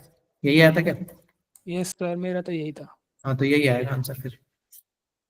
ठीक है क्या? अरे यहाँ से एलिमिनेट करने थे यार, इसको यहाँ रखा मैंने, f(-1) को यहाँ रखा, फिर 2 कंडीशन बना दी जिसमें f(½ आ जाए। एक तो पहले से ही बना होता कंडीशन, और एक कंडीशन यहाँ से उठा के इसमें रख दिया, ताकि वो एक नया कंडीशन क्रिएट हो जाए और उससे हम इजीली एलिमिनेट कर सकते हैं ना। हो गया, 9/4 आएगा। ठीक है, चलो ये वाला हो गया अपना। और कोई स्पेसिफिक भाई, कोई बताओ, 1-2 मिनट है अपने पास, फिर क्या है, एक और क्लास है। सर मैंने भेजा था कुछ मुझे आपके भेजा लिए। था? हाँ हाँ। मैं क्लास के चलते देखा नहीं हूँ यार। कब भेजा था? आधे घंटे 1 घंटे पहले चेक किया था यार व्हाट्सएप, तब तो नहीं था यार। नहीं सर भेजा मैंने 5:10 पे भेजा है, 11 पे। तो 5:15 तुम्हारी क्लास हो गई तो उसके हाँ तो क्लास पहले के का लिए तो भेजा था, क्लास के लिए तो भेजा था। तो वही तो, अरे क्लास के लिए भेजा था तूने एकदम लास्ट मोमेंट में, 3-4 मिनट में तो मैं ये सब सेटिंग कर रहा था इसकी। कहाँ लिंक है पहले ढूंढ रहा था ना, सर की क्लास थी ना एक्चुअली। हाँ ये इस टाइप का इंडेफिनिट इंटीग्रल यही बोला ना? हाँ हाँ हाँ। अच्छा, तो यार एकदम लास्ट के 2 मिनट भेजेगा और तू बोल रहा है कि सर आपने देखा नहीं, तो तब सर तो क्लास ही 5 में। बजे भेजा था, 5:11, 1 घंटे पहले हो गया, 1 घंटा हो गया। तो 1 घंटे से तो क्लास में बैठा हूँ मैं। तो सर मैंने बोला भी था, आपने सुना ही नहीं, इग्नोर कर दिया। नोट नहीं सर अब करता मैं बता दो सर, सर वैसे क्लास। बता देना ना सर, बाद में बता देना, कोई बात नहीं। अरे रुक जा, बता देता हूँ। फिर तू चिल्ला चिल्ला के बोल देगा पूरे गाँव में सर ने बताया नहीं मेरे को, है। चलो, ये था तेरा कंसर्न। इसमें ना देख, 3-4 स्टोरीज होती है।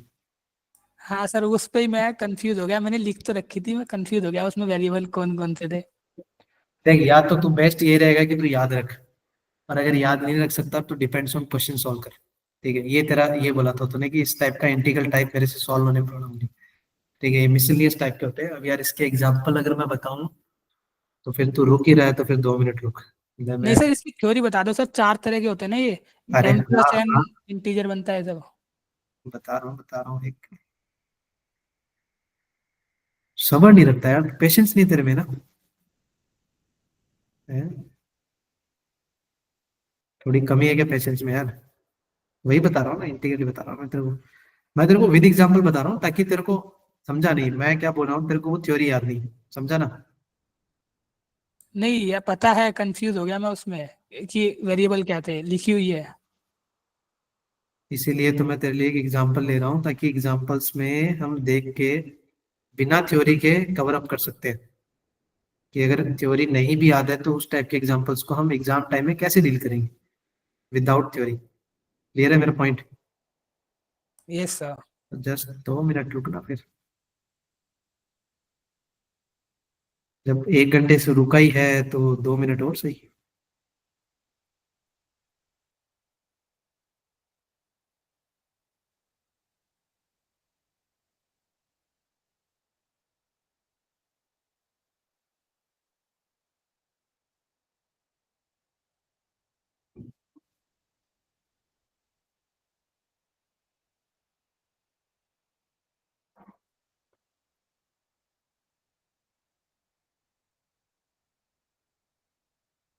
क्लासिकल इंटीग्रेशन तो आते हैं ना? कौन सा वाला टाइप बता दो, वैसे नॉर्मल आता है। जैसे e⁻ x into f of x plus f dash x, वो वाले टाइप। हाँ वो सब तो आते हैं। बढ़िया, उसका क्वेश्चन आ गया। उसमें भी 2 क्लासिकल होते हैं,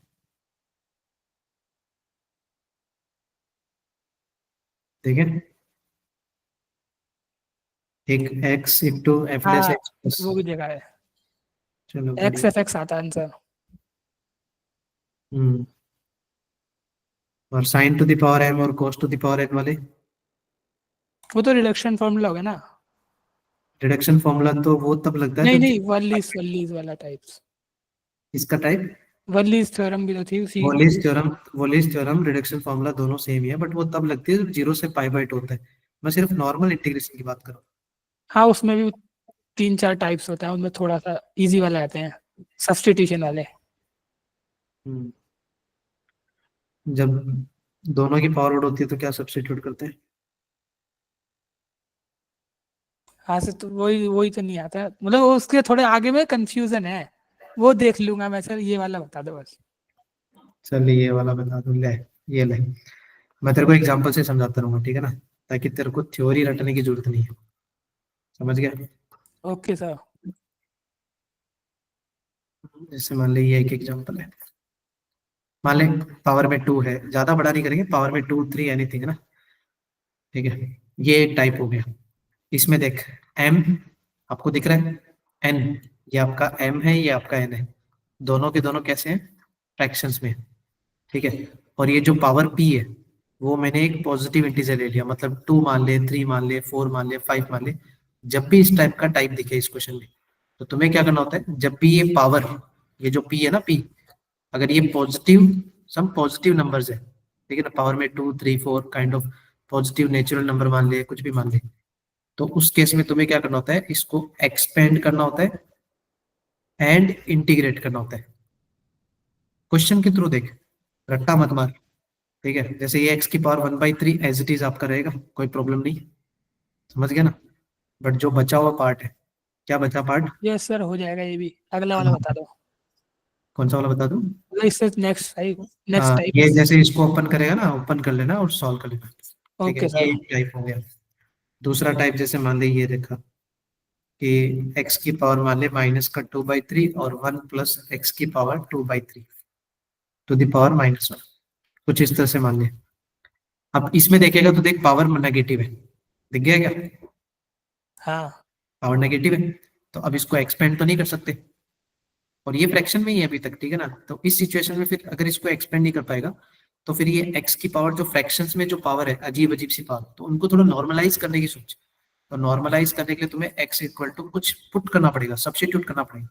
सिर्फ t से बात नहीं बनेगी, पावर में दिख रहा है 1/3 टाइप के, तो फिर इसको t³ पुट कर, ताकि थोड़ा पावर नॉर्मलाइज हो जाए। तो ये सब्स्टिट्यूट करना होता है।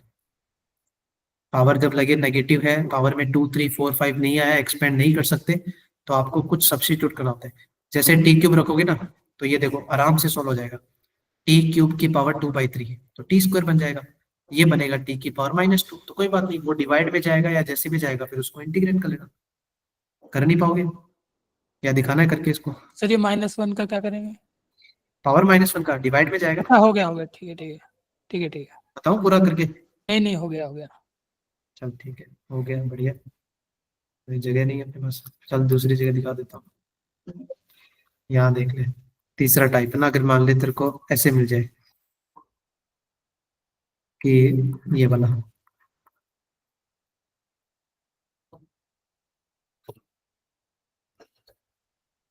ये एक टाइप है, समझ गया, ठीक है।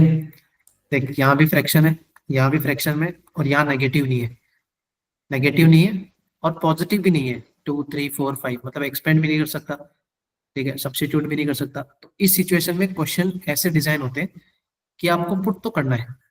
अब देखो, तुम्हारे दिमाग में ये आता है कि या तो मैं पुट करूं जैसे पिछला वाला था, कि एक्स की जगह मैं सिर्फ t की पावर 3 पुट कर लूं, ये भी चलेगा, मैं मना नहीं कर रहा, क्योंकि ये 1/3 वगैरह ना हट जाएंगे। और थोड़ा सा स्मार्टली अगर बच्चे देखते हैं ना, स्मार्टली अगर देखते हैं कि यार इसको पुट करने के बजाय मैं t किसको पुट करूं, 1 प्लस एक्स की पावर 1/3 पूरे को t पुट कर लेता हूँ, वो ज्यादा बेटर है। क्यों? क्योंकि 1 का डिफरेंशिएशन 0 होता है, और x की पावर 1/3 का जो डिफरेंशिएशन होता है ना, वो उसने बाहर लिखा है, ये रहा, दिख रहा है क्या बाहर? हाँ, तो ये मतलब जैसे, हमेशा मिलेगा ना बाहर ऐसा? हाँ डिजाइन होते हैं, वेल डिजाइन होते हैं, वेल डिजाइन होते हैं, डोंट वरी।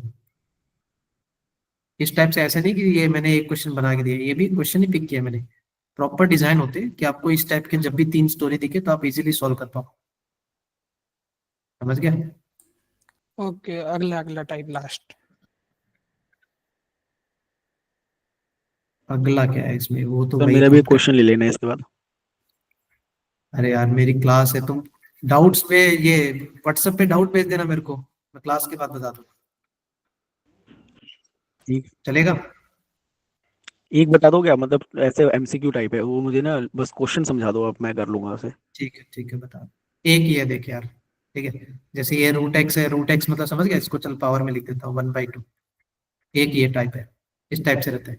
इसमें भी पुट करना होता है, देखिए इसको दो तरीके से कर सकता है, तो पुट ना भी करे ना, ना भी करे तो टाइप 1 जैसे कर सकता है कि पावर में सर पॉजिटिव है, 1 2 3 4 है, तो हम इसको एक्सपेंड कर सकते हैं, ये भी एक तरीका है। बट कई बार बच्चों को ना इसको एक्सपेंड करने में प्रॉब्लम क्या होती है कि ये अंदर नॉर्मल नहीं है, समझ गया? एक्सपेंशन लगा सकते हो, 4C0 वगैरह वगैरह करके ना एक्सपेंड कर सकते हो, मैं मना नहीं कर रहा। बट ज्यादा बेटर क्या होगा इसमें कि ये पावर जो 1/3 और पावर 1/2 है ना, इसको अगर नॉर्मलाइज कर दोगे तो मे भी थोड़ा आसान हो जाए। तो बेटर क्या है इसमें, x is equal to t की पावर क्या रखते हैं, 2 और 3 दोनों एक साथ कटने चाहिए। तो 2 और 3 का एलसीएम ले लेना 6। तो इसमें x की जगह t⁶ पुट कर देना, ज्यादा बेटर दिखेगा तुम्हें। हाँ, एक्सपेंड तो तुम्हें करना ही पड़ेगा, मैं मना नहीं कर रहा, बट उससे थोड़ा बेटर क्या दिखेगा, ये बन जाएगा 1 + t⁶, मतलब t⁴ 2। तो इसका एक्सपेंशन थोड़ा सा अच्छा दिखता है, सॉल्व करने में भी आसानी होती है। ठीक है ना? एक्सपेंड तो करना ही पड़ेगा, इंटीग्रेट करना ही पड़ेगा, और ये मल्टीप्लाई में जाएगा ही जाएगा, और कुछ एक्स्ट्रा है वो भी आएगा। सब्स्टिट्यूट करोगे तो एक्स्ट्रा भी तो आएगा ना, जो भी है। ठीक है? सर इसमें सर मैंने फोर्थ टाइप जो लिख रखा है वो ऐसे लिख रखा है m+1/n प्लस p अगर इंटीजर है तो कुछ सब्स्टिट्यूट करते हैं, तो अरे उस तो वे में भाई, बताना। अरे ये वही तो लिखा है ये ऊपर वाला। नहीं, एक बार लिखो, दोबारा लिखो, मतलब जो मैंने बोला m+1/n प्लस ये p इंटीजर, अच्छा ये एक इंटीजर होना चाहिए। प्लस हाँ, p एक हाँ। फोर्थ वाला, हाँ वो प्लस पी जो भी इंटीजर होना चाहिए। हाँ, एक ये होता है हाँ ये वाला प्लस। बताओ, इसमें ना कुछ ऐसे है कि लाइक a x⁻⁻ वो n करके वो सब्स्टिट्यूट करते हैं t⁻ समथिंग उसे। मैं बता रहा हूँ उसमें ये करते थे, उसमें a + b x⁴n है ना, उसको t⁻k और x⁴n ये सब्स्टिट्यूट करते हैं। ये लिखा है क्या तूने? नहीं नहीं, ये नहीं लिखा तो लिख ले फिर इसको। सर, कुछ और ही लिखा हुआ है, ऐसे कैसे लिख लूं? अच्छा, और मैं बता रहा हूँ गलत है क्या? नहीं नहीं आप, ये कौन सी वाली टाइप है, फोर्थ वाली जो मैंने लिखी थी वो वाली? ये फोर्थ वाली है जो आपने बताई है, m प्लस क्या बताया, one m+1/n plus plus p p। ये एक इंटीजर है। इंटीजर होना चाहिए।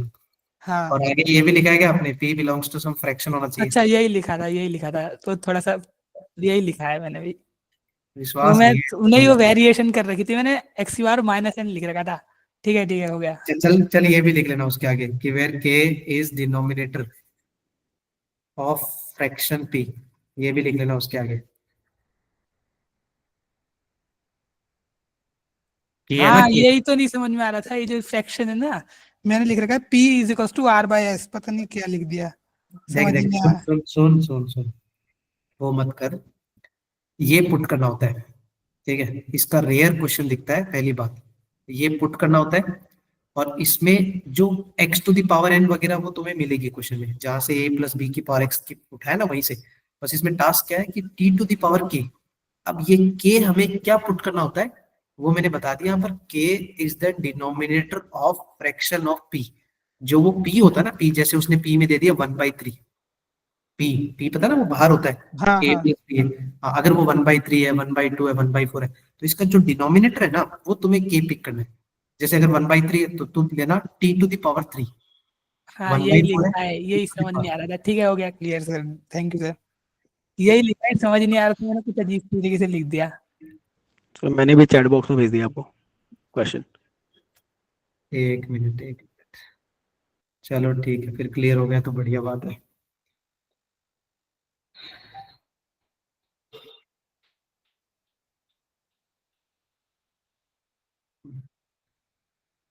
एक मिनट, इसको ओपन करना पड़ेगा यार, मोबाइल में देखना पड़ेगा।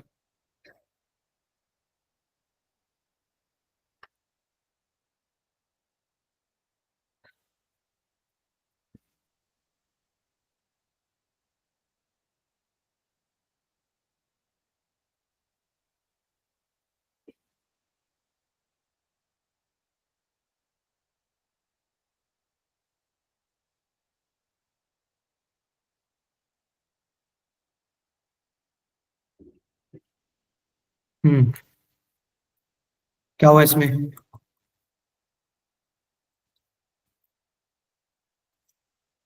सर समझ में नहीं आ रहा था ये वाला क्वेश्चन, सर्कुलर अरेंजमेंट कैसे है? सर्कुलर मतलब, सर्कुलर अरेंजमेंट याद नहीं आपको? नहीं सर्कल सर। पे बिठाना, सर्कुलर अरेंजमेंट मतलब सर्कल में बिठाना।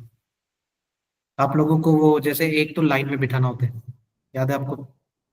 सुना होगा आपने, एक तो लाइन में बिठाना होता है और एक सर्कल में बिठाना होता है, नहीं याद है? नहीं सर, ये सर्कल वाला एक बार बता दीजिए, थोड़ा सा हिंट दे दीजिए। बताओ। जैसे यार उसने देखो कितनी बॉल दी है, पहले ये बताओ। 11 ग्रीन बॉल दी है, एक व्हाइट बॉल दी है, 14 है टोटल। ठीक है। 14 बॉल है। 14 बॉल को सर्कल में बिठाने का स्टोरी क्या होता है, मेरे को ये बताओ। सर 14, सर्कल में नहीं पता, मतलब सर्कल में कैसे है, सर्कुलर डिजाइन में जैसे सर्कल होता है, हाँ सर्कुलर अरेंजमेंट आपको बताया नहीं क्या आप लोगों को? मतलब बेसिक मीन होगा इसका सर्कल के शेप में बैठाना। हाँ सर्कुलर अरेंजमेंट मतलब सर्कल की शेप में, जैसे सर्कल में बिठाना, राउंड टेबल के अराउंड बिठाना, तो ये सर सारी कितना यही बड़ा चीज़। सर्कल होगा, मतलब वो कैसे पता चलेगा? सर्कल से मतलब ही नहीं है, अरे कितना बड़ा हो या छोटा हो वो नहीं, सर्कुलर परमोटेशन नहीं पढ़ा आप लोगों ने? सर मैंने नहीं पढ़ा, पता नहीं फिर किसी ने पढ़ा होगा, मैंने नहीं पढ़ा सर। आप कौन से वाले बैच से हो मतलब? Sir B03। अच्छा तो अभी क्रैश कोर्स 1 में हो ना आप? हाँ। ओके। देखो उसमें सर्कल में ना दो चीजें होती है, जैसे मान लो एक तो होता है कि सिलेक्शन एन थिंग्स का कर रहे हैं, एट ए टाइम ले रहे हैं, या फिर उसमें से कुछ थिंग्स का सिलेक्ट कर रहे हैं, वो भी देखना होता है, ठीक है। दैट डिपेंड्स कि आपने कैसे किया है। बट उसने क्या बोल दिया देखो इस क्वेश्चन में, देखो मैं एक बताता हूँ, डाउनलोड कर लेता हूँ। हाँ नंबर ऑफ आइडेंटिकल बॉल्स है ना उसने दिया है। इसके ऑप्शंस में क्या क्या दिख रहा है? 13P11, 13P2, okay.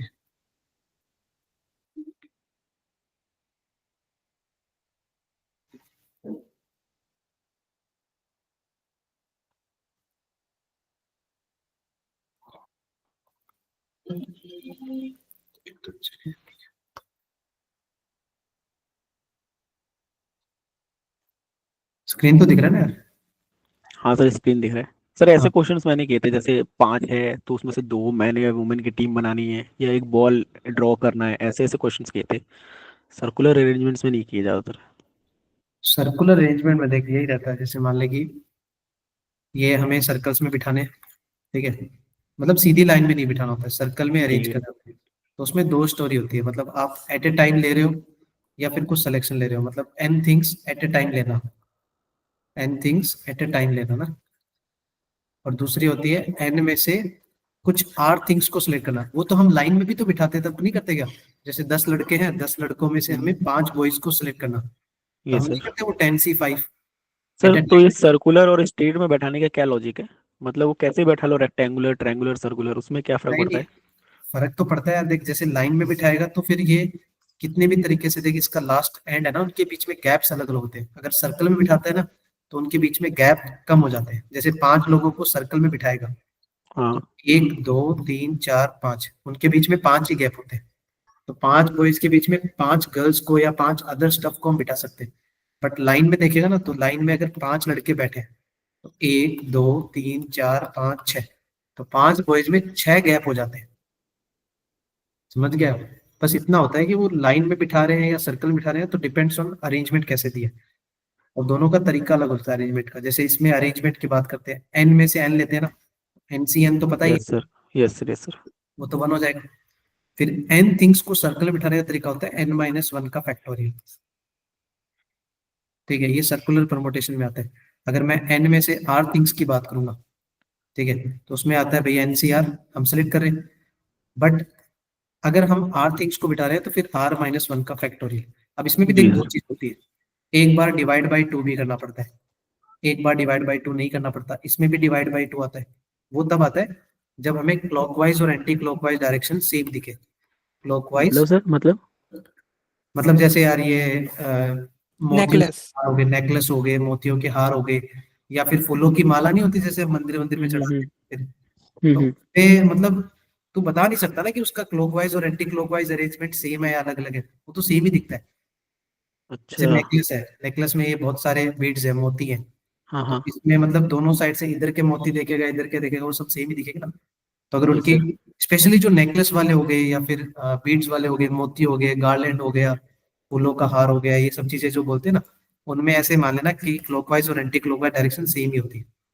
तो इन दैट केस जो रिजल्ट आता है ना वो सिर्फ ये आता है कि NCN को लिखने की जरूरत नहीं है, NCN मतलब 1 ही होता है, क्योंकि एट ए टाइम ले रहे हैं ना। तो फिर उस केस में आंसर आता है N-1 का फैक्टोरियल डिवाइड बाई 2, अगर क्लॉकवाइज और एंटी क्लॉकवाइज डायरेक्शन सेम है। और इसमें स्टोरी फिर क्या बनेगी, एन में से कुछ लोगों को ले रहे हैं, ठीक है, तो एनसीआर तो वो सिलेक्शन वाला हो गया, फिर r माइनस 1 का फैक्टोरियल डिवाइड बाई 2, वो अरेंजमेंट आधे हो जाते हैं। ये कब यूज करते हैं? जब एंटी क्लॉकवाइज और क्लॉकवाइज डायरेक्शन सेम होती है। समझ गए? Yes sir. तो सर इस वाले क्वेश्चन में तो एंटी क्लॉकवाइज और क्लॉकवाइज का कुछ है नहीं, किसमें? ये जो क्वेश्चन दिया है मैंने आपको। नहीं, इसमें वैसा नहीं है। नहीं है ना? नहीं नहीं, इसमें नहीं है, इसमें सेम तो नहीं है, क्योंकि वो सेम सिर्फ नेकलेस और गार्लैंड और जैसे मतलब ये हार की बात करें या मोतियों से हार बन गया, ये इस सब चीजों की होती है ना, उन्हीं में सिर्फ एंटी क्लॉकवाइज और क्लॉकवाइज डायरेक्शन सेम लेते हैं। अगर मान लो हमें बॉयज को बिठाना है, गर्ल्स को बिठाना है, तो उसमें तो फिर तुम्हें वही करना पड़ेगा कि मतलब उनका अरेंजमेंट दोनों साइड से अलग अलग होता है। तो फिर इसे कैसे करेंगे सर? मतलब यही वाला फॉर्मूला डाल दूंगा, एनसीएन वाला? लेकिन इसमें सबको बिठाना है ना, एनसीआर का नहीं लगाएंगे हम। एनसीएन कह रहा हूँ। हाँ, एनसीएन वाला लगेगा, क्योंकि उसमें सबको बिठाना है। अब देख कैसे बिठाना है, number of circular arrangement of 11 identical green poles है। अब देख प्रॉब्लम पता है कि उसमें 11 आइडेंटिकल ग्रीन है, तो तुमने वो देखा है, जैसे चल मैं थोड़ा सा बताता हूँ यहाँ जगह, जैसे नहीं बोलते हम लोग लेटर्स, बनाना हो गया, बनाना याद है? हाँ, बनाने में से बी तो ए हटा बनाना के में कितने बनेंगे? हाँ, जो जो सेम लेटर होते हैं ना, सेम लेटर आइडेंटिकल वाले, उनके लिए हम डिवाइड नहीं करते। जैसे इसके लिए कितना आएगा, 6 फैक्टोरियल, बट 3 ए है तो हम नीचे 3 फैक्टोरियल लिखते हैं, 2 एन है तो 2 फैक्टोरियल लिखते हैं। हाँ सर, इससे होता क्या था? ये होता था बनाना मिसिसिपी, ऐसे कर करके। बहुत सारे, अरे कोई मेरा नाम ले ले यार, अमन नाम का भी अरेंजमेंट निकाल सकता है, आपके नाम का अरेंजमेंट निकाल सकते हो, ये वर्ड है। मतलब Mississippi, these are the words, international mathematics dictionary भरी पड़ी है यार इंग्लिश में, और तुम तो अंग्रेज ये तो बच्चे हो यार, मुझे बताने की जरूरत नहीं है। सर। किसी का भी अरेंजमेंट निकाल सकते हो आप, बस उसमें इतना होता है कि इफ लेटर्स आर डिफरेंट तो डायरेक्टली आप 5 फैक्टोरियल, 6 फैक्टोरियल, 7 फैक्टोरियल वगैरह कर सकते हो। अगर लेटर सेम है, अलाइक है, तो उसके लिए हम क्या करते हैं, डिवाइड करते हैं। डिवाइड। समझ गया? तो यस सर। वैसे ही यहाँ पर था कि 11 तो आइडेंटिकल ग्रीन बॉल है। अच्छा, आइडेंटिकल ग्रीन का मतलब सारी की सारी बॉल क्या है, एक सेम। जैसी ग्रीन है। हाँ, एक जैसी है, तो एक जैसी है तो ये डिवाइड में जाएगा। और यस बाकी सर। जो 3 बॉल है, जैसे एक रेड है, एक व्हाइट एक वाइट है, एक ब्लू है। तो ये 3 अलग है। तो टोटल तो क्या हो गया, 11 प्लस 3 14 लोग होंगे ना, 14। हाँ हाँ। तो 14 को सर्कल में बिठाना, सर 14 माइनस 1 का फैक्टोरियल। समझ गए? 14 - 1 क्यों लिखा हमने? -1 क्यों डाला? अरे ये अरेंजमेंट अभी तो बताया, अच्छा अच्छा, वो हाँ, समझ गया समझ गया। सर्कुलर अरेंजमेंट, ये जो हाँ हाँ, n - 1। n ठीक माइनस, ठीक ठीक ठीक। और डिवाइड में 11 आइडेंटिकल है ना, तो हम्म, डिवाइड में 11 फैक्टोरियल। नहीं समझा? समझ गया। और ये ठीक है सर, इसमें हमने जैसे ऊपर वाले में किया था 3 फैक्टोरियल मल्टीप्लाई में 2 फैक्टोरियल, 6b हाँ वाले ये, में आपने बताया। हाँ तो हाँ, ये नीचे हमने 11 फैक्टोरियल कैसे आ गया? 11 आइडेंटिकल सेम है ना, ठीक है। तो सेम है तो उनके लिए डिवाइड करते ना। ठीक, और बाकी सारी डिफरेंट है। हाँ, बाकी डिफरेंट है तो उनको डिवाइड नहीं करते। जैसे बनाना में कौन सेम था, 3 ए एक थे और 2 एन थे। n, तो समझ जो, गया। अरे आइडेंटिकल मतलब अलाइक यार, अलाइक, अलाइक अलाइक। सेम एक जैसे शक्ल वाले।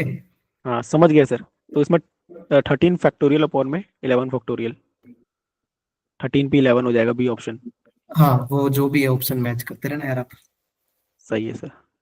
सही थैंक है, you very much sir, thank you very much. Most welcome, most welcome.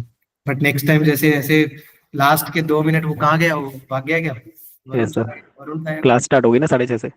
हाँ देख, अपनी क्लास स्टार्ट होगी, सब चले गए, और सर की क्लास का क्या है, हैं? Yes sir. चलो कोई नहीं, बाकी कोई भी डाउट्स हो ना पूछते रहो, डोंट वरी ना। Okay sir, thank you sir. चलो, bye okay bye, bye sir, take care. Bye bye.